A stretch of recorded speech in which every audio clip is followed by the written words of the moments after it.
сүлжээ дэлгүүр болох Lidl орж хүнс цуглуулах хичээн. За хүнсний үн ямар байдаг талаар танилцуулъя. Дэлгүүрийн хаалгаар ороод очингууд цэцэг болон жимсний тасаг байрладаг. Энэ бол миний хамгийн дуртай тасаг байгаа. Жимснүүд маань намайг аваач гэд бэж идэг. Тэгээд өөрийн мэдлгүй маш их жимс авчдаг. Гэрлүүгээ харахтаа тэрийгэ даахгүй бас хөөрхөн сандарнаа тэрүүхэн тэндээ. Энтхийн амьд цэцэгнүүдний баглаа болохоор манайх шиг тийм сүртэй биш. Гэхдээ айгүй хөөрхөн баглаатай байдаг. Хүмүүс нөгөө өөртөө зөрүүлэл авч байгаа харагддаг. Энэ нөгөө кофений хэсгийг би нөгөөс тогтцсон харуулаг байлаа. Өөрөө кофе уудаг болохоор сонирхгүй. Хэрвээ сонирхож байвал зогсоогоод бичлэгээ зогсоогоо хараарай. Зарим бичлэгээ ингээ харсан чинь би өөрөө ингээ толгой эргээд юу хаана байгаа нь ингээ мэддэхгүй бас жоохон өчир дутагдaltaй хийчихсэн байлээ.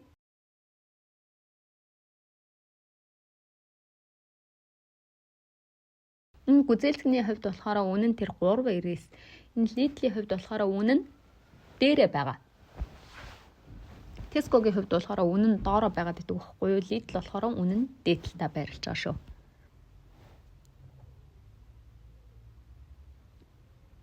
Тэгээ энэ нарийн ногооны хэсэг байна.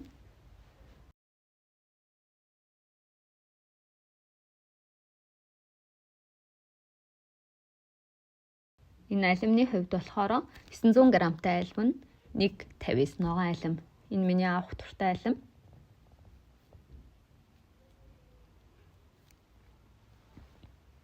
Энэ улаан алимнуудын хувьд айгүй хатуу байгаад идэм аа. Ингээ хацхаар айгүй тийм хатуу.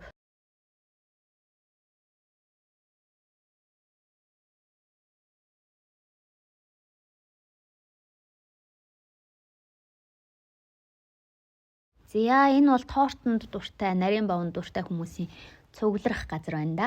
Эднэр бол кофе шопт очингууд энэ үн бол 3-4 болоод өсчдөг. Одоо энд 65 цент, 99 цент гэж байгааз эднэр бүр амт нь айгүй гоё санагддаг. За донат явж байна. Багет. Эднэр ширхгийн үннүүд нэгаа. Үнэн дээдлийнх нь дээдлтэй байгаа шүү үнэн. За манай загсан талах юм уу? 2.9 гэж харагдчихэв. За талах. Энэ талхаа ингээд хэрччихдэг юм байлээ. Lidl-ийг зорж очдог шалтгаан маань эдгээр бэкеринүүдэд байдаг. Пэйжэнд баг зэрэг халаагаал эдгээр бүр янзтай.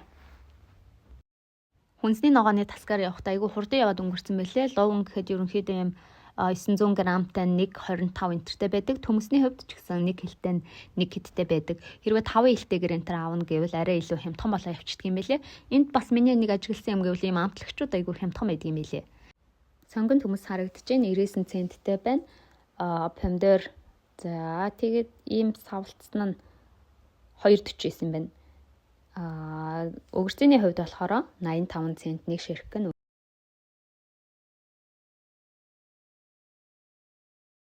Эдгээр өглөөний цайнууд харагдаж байна. 2.19-тэй, 1.29-тэй, 1.79-тэй гэх мэт байна. За 1.59 бас 99 центийг ч харагдаж байна. За талхны тасаг руу шилжиж байна. Талхны хувьд болохоор ерөнхийдөө 2-тэй, 2.15-тай, 2.79-тэй, зарим нь 1-тэй байгаа. За 1.80 цент гэж харагдаж байна. Энэ хэсгээс эхлээ бичлэгээ арай туршлагатай хийж эхэлсэн. За бүргэрийн талхны хувьд жижиг талх нь 99 цент юм байна. За 2-ыг авах юм бол 3 евро. Энэ болохоор нөгөө дахианы махнууд байна.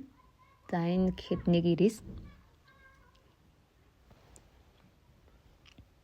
Одоо ийшээ дан нэг эдгээр чинь тасаг тасгаар одоо энэ дан пиццаны хэсэг юм бэлээ. Пиццанд ордог бүх орцууд нь пиццаны гурил нь пиццаны амтлагч нь энэ бүгд ингээд нэг дороо байж илээ. Энэ тэндээс хайхгүй амар. За энэ хөлдөөсөн пиццаны хувьд болохоор 1.99 юм байна. Энэ 3.99.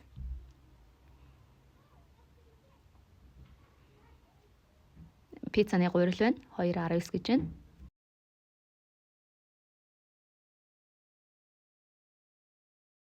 Ингээд пиццаны орцнууд байгаа. Бургер хийж идэх орцнууд нь бас энд ингээд бургерийн талхтныхаа яг эсрэг талд нь байрлаж илээ. За сирний хэсэг рүү шилжиж байна.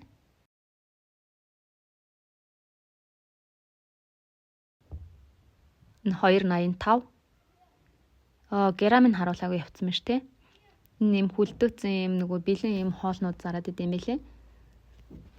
Энд чи ерөөсөө хоол хийхдээ дандаа бэлэн бүтээгдэхүүнээр хийдэг мэлээ. Би нөгөө host family-д байхад айл нь бүр дандаа бэлэн бүтээгдэхүүнээр хийдэг. Тэгээ надаас та хэд хоолоо яаж хийдэг вэ гэж асуусан. Бидний хувьд бол дандаа ер нь их ажиллагаа оруулж бэлддэг шүү дээ. Махны хувьд бол энэ 12:53 юм байна. За ингээ хэрчээд бэлдсэн мах 5:49. Би болохоор нөгөө махаа шууд махны дэлгүүрээс авчдаг. Ингээд шинэ хоньны хавирга ингээд жижигэлсэн хавирга 12 евро гэдэг.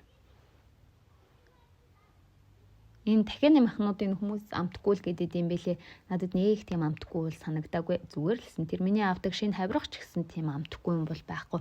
Гэхдээ яг тэр дэлгүүрээс нэг сонин үнэр үнэртдэг байхгүй юу? Тэр сонин үнэр маханд нь шингэсэн байдаг. Анх бүр тэрийг айгүй ингээд мэдэрдэг, амтагтаад байдаг, үнэртэй байдаг ус одоо тасцсан байлгүй, одоо зүгээр болчихсон шүү дээ. Тэр зүгээр болно гэж байхгүй л хаалта. Би амтанд нь тасцсан баха.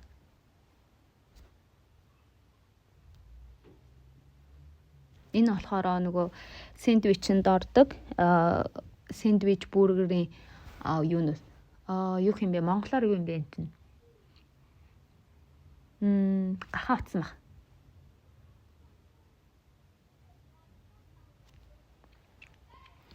За 1 литртэй тараг 1.69 гэж харагдчихэв. Сүүний хувьд 1.5.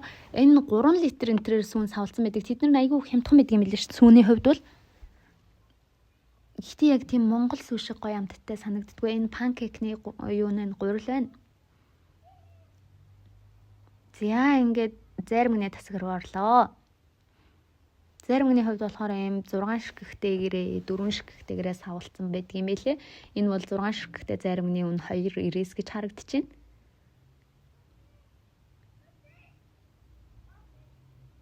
Дан зармиг. Энэ хөлдөөсөн дахиа пицца төмөс гэх мэт зүйлсүүд харагдчихэв. Энэ пиццаны хувьд бол 3.15 хөлдөөсөн пицца харагдчихэв. 1 кг-тэй төмс нь 1.29. Төмс нь гинэ. За айгу.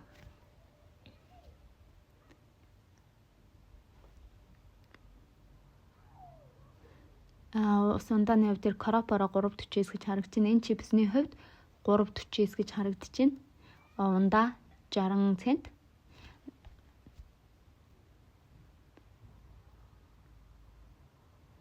За ундааны хажуугаар айгүй хурдан яваад өнгөрчихсөн байна. Би нөгөө өөрөө ундаа удаг болохоор өөрийнхөө сонирхдаггүй юмны хажуугаар айгүй хурдан өнгөрчдөг юм байна. Дараа нь дэлгүүр хэсэгтээ энэ алдаагаа засаж илүү тодорхой ойлгомжтой хүргэхийг бодно. Би энэ дээр нөгөө нэг бок энтрийг оруулаагүй мэн. Tesco-гийн бичлэгэн дээр бок бүх төрлийн бок болон нөгөө нэг үнэртүүлэгчний мэдээллийг оруулчихсан байгаа шүү. Архины тасаг руу орж ийн. Архины тасаг нь яг нөгөө касныхаа хажууд гарахад байрлаж илээ.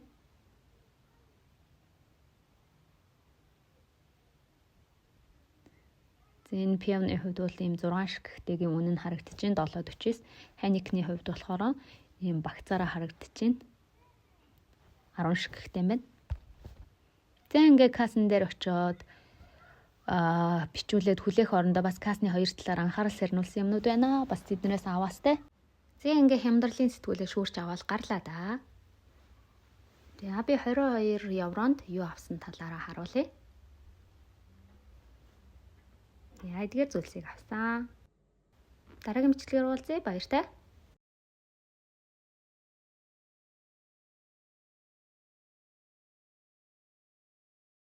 Энэ 7 хоногийн хямдралын сэтгүүл харагдчихэв. Үнэлгийг өгөөд ингээд гарсан юм аа. За юу авсан талаар харуулъя. 22.18 дараах зүйлсийг авсан байх нэ. За ингээд дараагийн бичлэгээр уулзъя. Баяртай.